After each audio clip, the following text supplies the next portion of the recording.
As-tu déjà été traité comme un fardeau par celui qui avait juré de t'aimer dans le pire comme dans le meilleur? Camilla ne voyait pas. Elle ne criait pas. Elle n'entendait pas. Mais elle ressentait chaque mot qu'on ne lui disait pas, chaque moquerie soufflée dans son dos, chaque regard de honte qu'elle lisait sur les lèvres de son mari. Il l'appelait « surda inutile ». Il disait qu'il avait honte d'elle. Et pendant qu'il préparait sa trahison, elle préparait sa libération.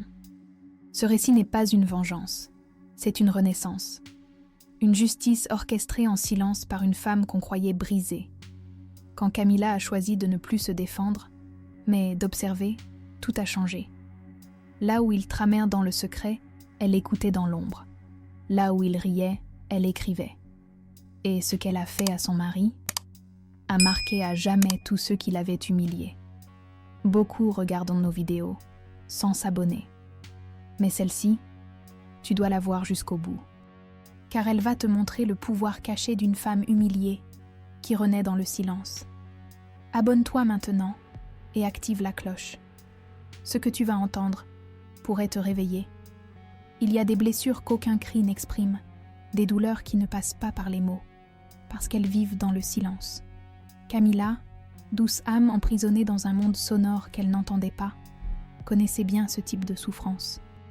Chaque jour, dans les gestes ordinaires, dans les regards échangés autour de la table, dans les soupirs étouffés et les sourires dissimulés, elle percevait le mépris de Daniel.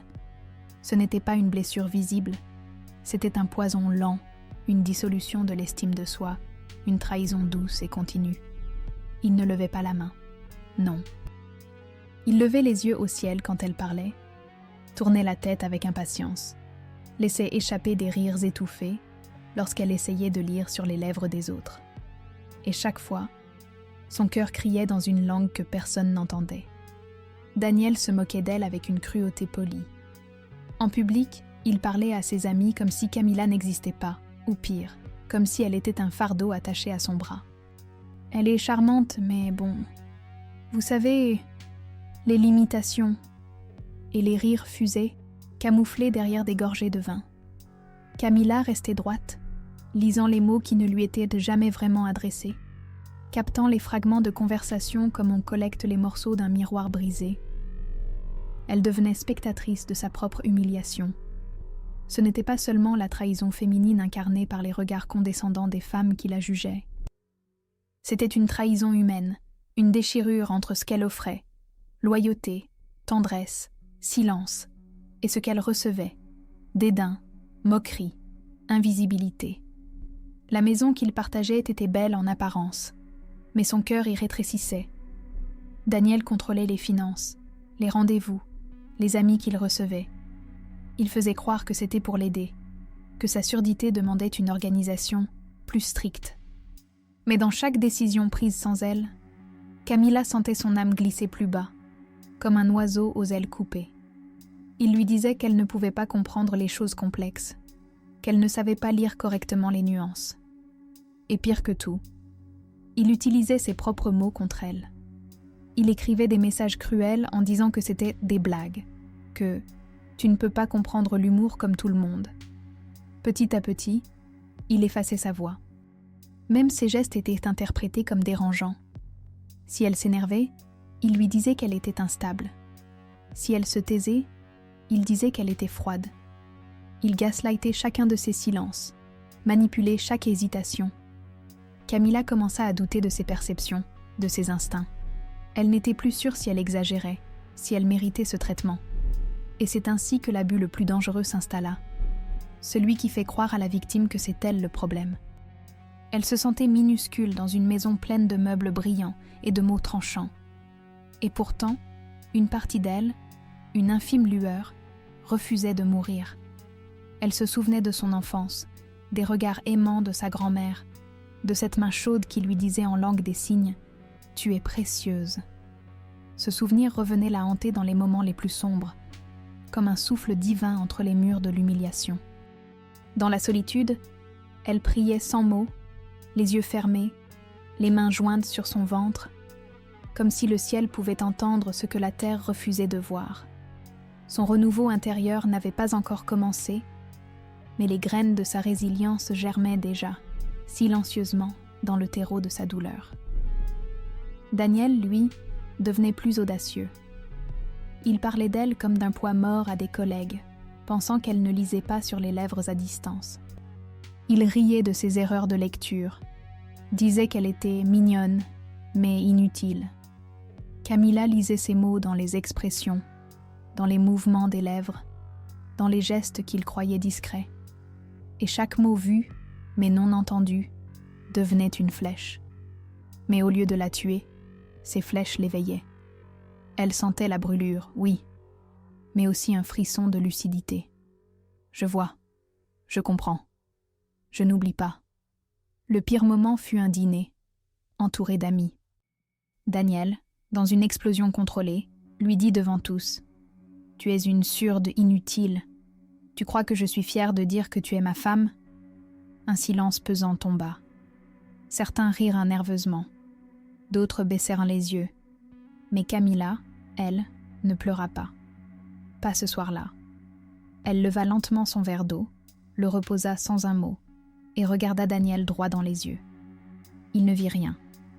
Mais elle sentit quelque chose se briser, et quelque chose naître. Ce quelque chose, c'était la force spirituelle de la femme brisée. Une force qui ne crie pas, qui ne frappe pas. Une force qui observe, qui enregistre, qui attend. À partir de ce jour, Camilla ne se défendit plus avec des mots. Elle se défendit avec le silence, un silence chargé de sens. Elle commença à noter, à observer, à se préparer. Elle n'était plus la victime passive.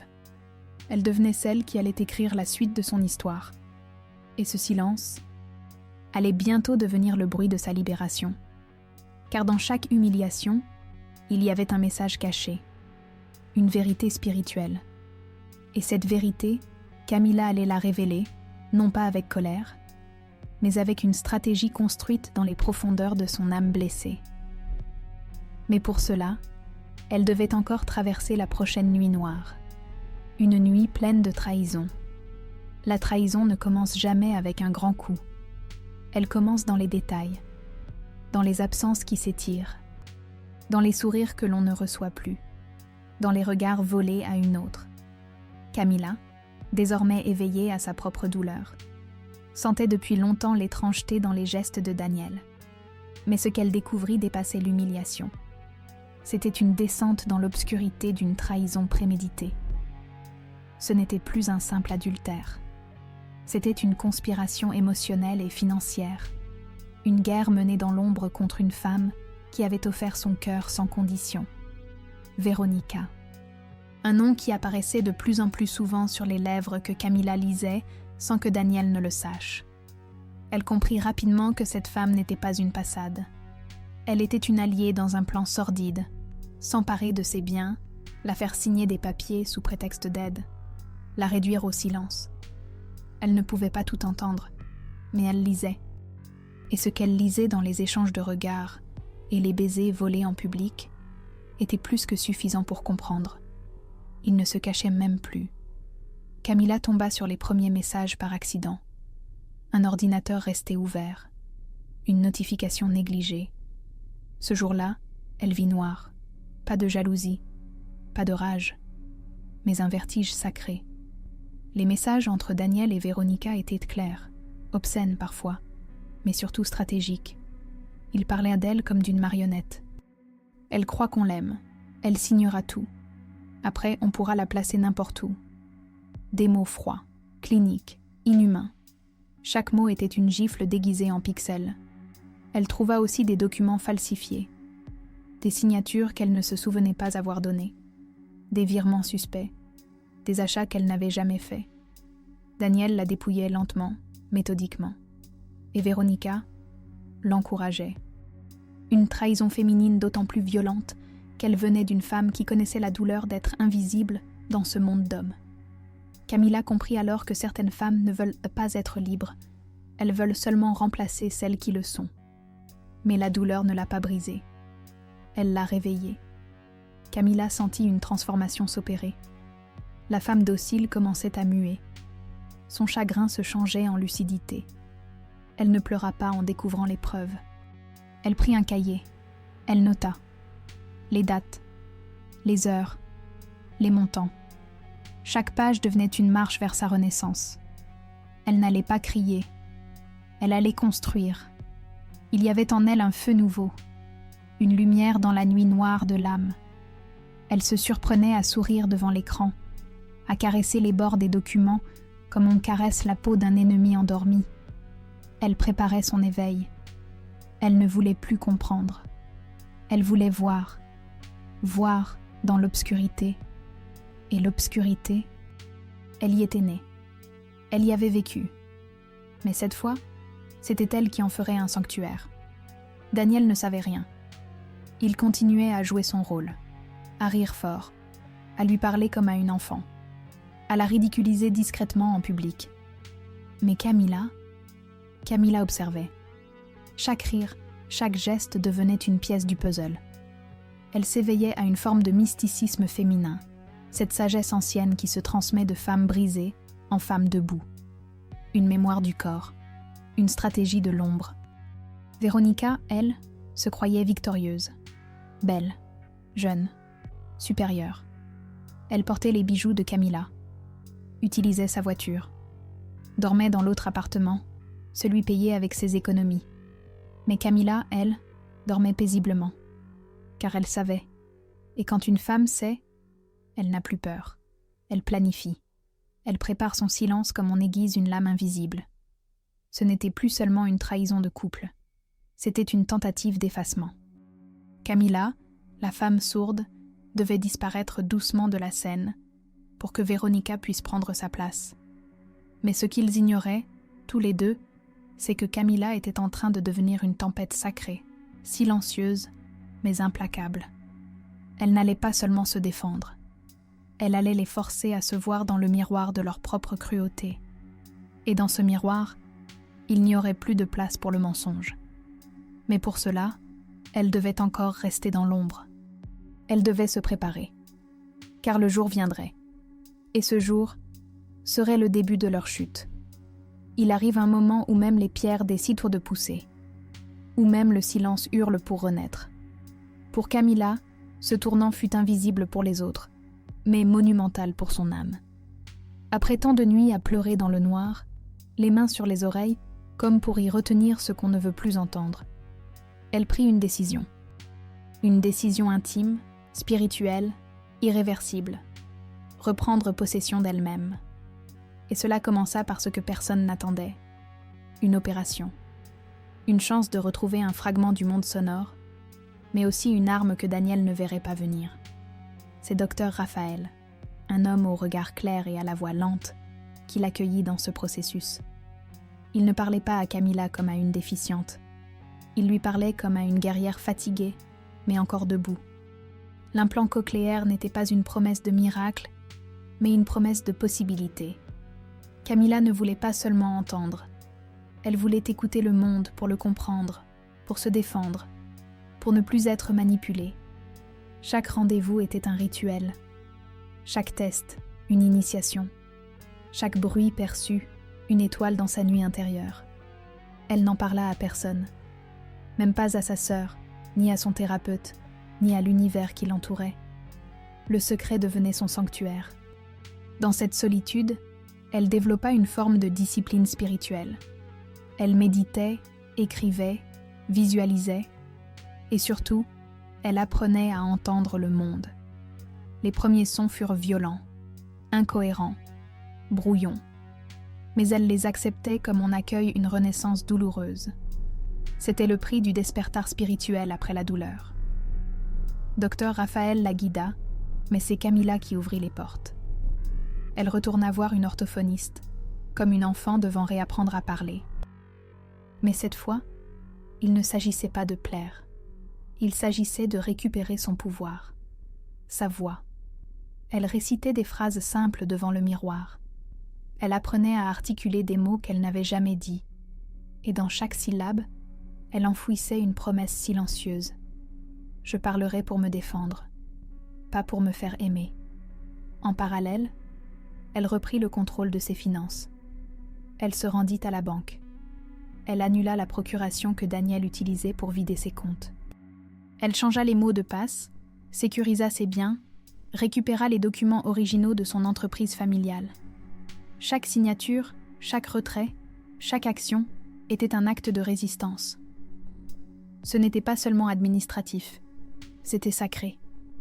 C'était le pouvoir occulte du pardon qui ne pardonne pas pour oublier, mais pour s'éloigner. Elle consulta un avocat discret, Dr Paulo, et une psychologue spécialisée dans les violences silencieuses, Dr Elena. Tous deux furent choqués par l'étendue des preuves. Mais Camila ne pleurait plus. Elle posait les documents sur la table avec une élégance froide, une précision chirurgicale. Elle n'avait pas besoin de raconter toute l'histoire. Chaque papier parlait pour elle. Chaque capture d'écran, chaque message, chaque mouvement bancaire. Elle construisait un tombeau pour l'arrogance de Daniel, fait de vérité. Et pendant ce temps, chez elle, elle feignait l'ignorance. Elle souriait doucement, préparait le café, lisait des livres en silence. Elle regardait Daniel se perdre dans sa suffisance. Il croyait toujours qu'elle n'entendait rien. Mais elle entendait. Elle entendait son téléphone posé sur la table. Elle entendait les murmures entre deux portes. Elle entendait les mensonges. Et plus elle entendait, plus elle devenait calme. Parce que maintenant, elle avait le choix. Se taire ou frapper au bon moment. Les séances avec Dr Elena furent des accouchements émotionnels. Camila y cria, y pleura, y trembla. Mais jamais en public. Elle tenait à sa dignité comme à une robe blanche qu'on refuse de salir. Elle ne voulait pas de pitié.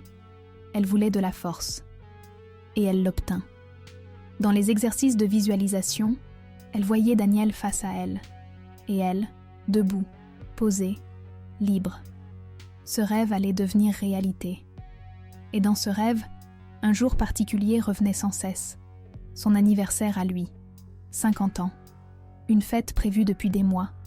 Une salle louée. Des invités. Une ambiance parfaite pour un affrontement orchestré. Camila avait décidé que ce jour serait le début de sa revanche. Mais pas une revanche criée. Une revanche stylisée, maîtrisée, limpide. Et dans cette vision, elle ne le détruisait pas. Elle l'exposait. Dans les profondeurs du silence, certaines femmes apprennent à danser avec l'ombre. Camila n'était plus seulement une femme blessée. Elle devenait une architecte de vérité. Une guerrière invisible. Elle avait attendu. Elle avait saigné en silence. Mais maintenant, elle avançait. Chaque sourire qu'elle adressait à Daniel n'était plus naïf. C'était un masque. Derrière lui, elle notait, elle archivait, elle prévoyait. Elle était devenue stratège. Son cœur n'était pas plein de vengeance. Il était plein de justice. Elle n'était pas seule. Dr Paulo, méthodique et calme, l'aidait à bâtir son dossier. Dr Elena, douce mais intransigeante, renforçait sa stabilité intérieure. Ensemble, ils formaient une trinité sacrée.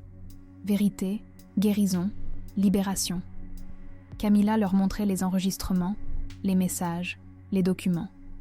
Elle avait même récupéré des extraits audio des réunions où Daniel se vantait de sa femme inutile devant ses collègues. Ce qu'il ne savait pas, c'est que l'oreille qu'il croyait sourde avait commencé à l'entendre. La femme qu'il avait prise pour une victime était maintenant une sentinelle. Camila écoutait ses conversations au téléphone, captait les codes qu'il murmurait, lisait ses lèvres en silence. Elle notait ses rendez-vous, ses voyages, ses absences prolongées. Elle savait quand Véronica entrait dans l'autre appartement. Elle connaissait leurs plans presque mieux qu'eux. Et surtout, elle savait qu'ils ne la voyaient plus.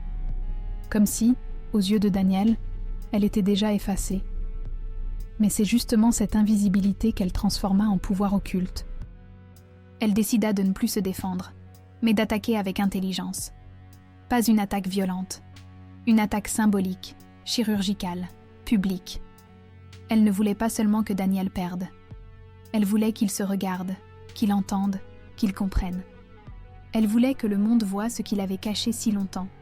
Et pour cela, elle prépara chaque détail. Le lieu, l'heure, les invités, la scène. Tout allait être exact. comme une pièce de théâtre céleste, une punition stylisée, une offrande à la justice cosmique. Elle ne dormit presque pas la semaine précédant l'anniversaire. Mais ce n'était pas l'insomnie de l'angoisse. C'était l'éveil d'un cœur prêt. Elle passait ses nuits à méditer, à relire ses notes, à répéter ses mots dans le miroir. Elle pratiquait la façon de regarder Daniel dans les yeux sans trembler. Elle testait sa voix nouvelle, encore fragile, mais ferme. Elle priait, pas pour qu'il souffre, mais pour qu'elle reste droite, claire, calme. Car la véritable force ne se prouve pas dans la haine. Elle se prouve dans le silence maîtrisé. Elle choisit sa tenue avec soin. Une robe blanche, fluide, symbolique. Pas une robe de vengeance. Une robe de renaissance. Elle se maquilla légèrement, laissant transparaître la beauté naturelle de son visage, marqué mais digne. Elle arriva à la fête comme une invitée d'honneur inattendue. Les regards se tournèrent. Certains chuchotèrent. Daniel, surpris, fit semblant d'être heureux. Il ne comprenait pas encore que ce jour, prévu pour célébrer sa puissance, allait devenir le théâtre de sa chute. Les discours commencèrent, les sourires, les accolades. Et Camilla, assise en silence, attendait. Son regard balayait la salle comme une prêtresse dans un temple. Elle ressentait chaque vibration. Elle savait que l'instant approchait. Et quand Daniel monta sur scène pour parler de sa vie, son parcours, ses réussites, elle se leva, doucement, lentement. Elle marcha vers lui sans trembler. Le micro changea de main, et le silence devint sacré. Elle ne cria pas, elle ne pleura pas. Sa voix, encore fragile, fut posée. Elle prononça son nom, déclara ce qu'elle avait vécu, nomma les documents, cita les dates, montrant les preuves, dévoilant les messages. À chaque mot, Daniel blanchissait. À chaque image projetée, les visages se tournaient. Ce n'était pas une vengeance, c'était un jugement spirituel. Et dans cette salle pleine d'invités, d'amis, de complices inconscients, une vérité éclata. Camilla n'était pas une femme faible. Elle était un miroir. Et dans ce miroir, Daniel vit ce qu'il avait fait. L'humiliation publique ne venait pas de Camilla. Elle venait de ses propres actes. Camilla ne l'accusa pas. Elle révéla. Et ce qui fut révélé ne pouvait plus être caché. Elle quitta la scène sans se retourner. Elle n'avait plus rien à dire. Tout avait été dit. Et dans cette sortie silencieuse, il y avait une libération après l'humiliation. Quand une femme brisée se lève sans trembler, l'univers tout entier s'incline en silence. Ce soir-là, dans cette salle luxueuse, décorée pour célébrer les 50 ans de Daniel, ce ne fut pas un anniversaire. Ce fut une renaissance. Camilla avait parlé. Et chaque mot, chaque preuve, chaque image projetée avait brisé les chaînes invisibles que tant de femmes portent en silence. Il n'y avait pas eu de cris. Il n'y avait pas eu de larmes. Mais il y avait eu un tremblement.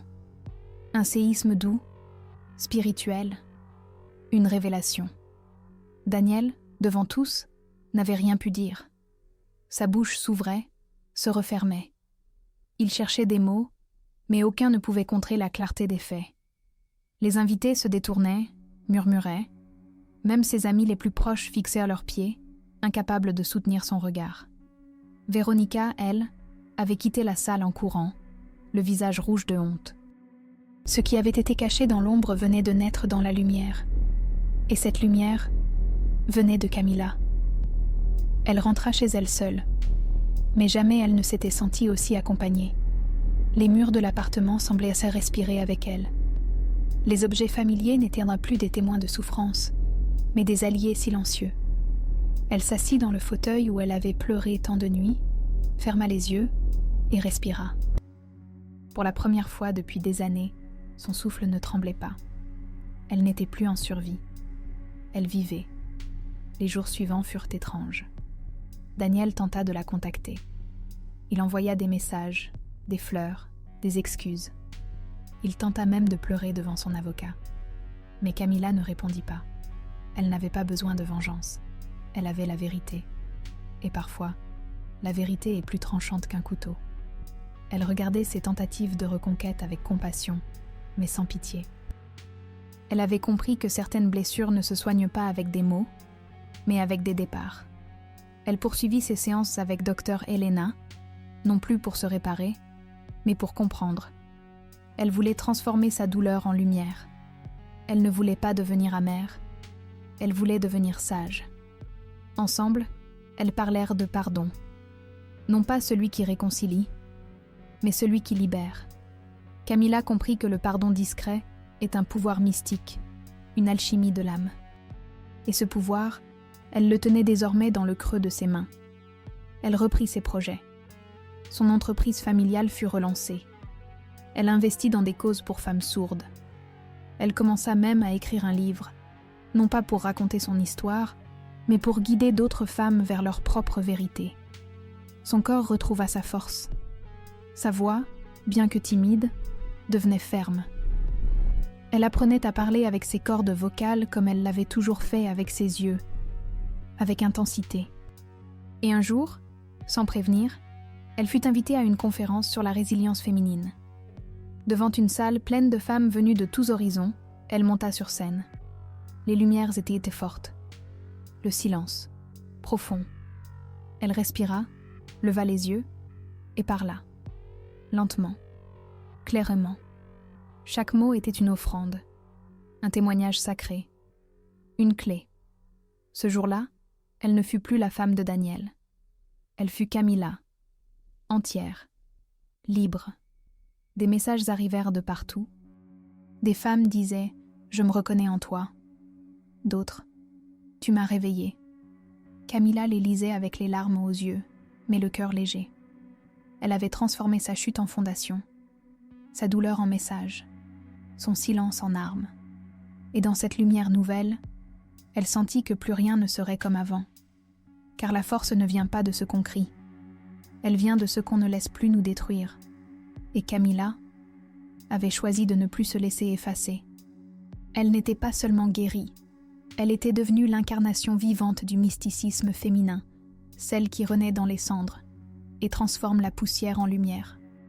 Et toi, as-tu déjà été effacée par la personne même qui t'avait promis protection et loyauté ?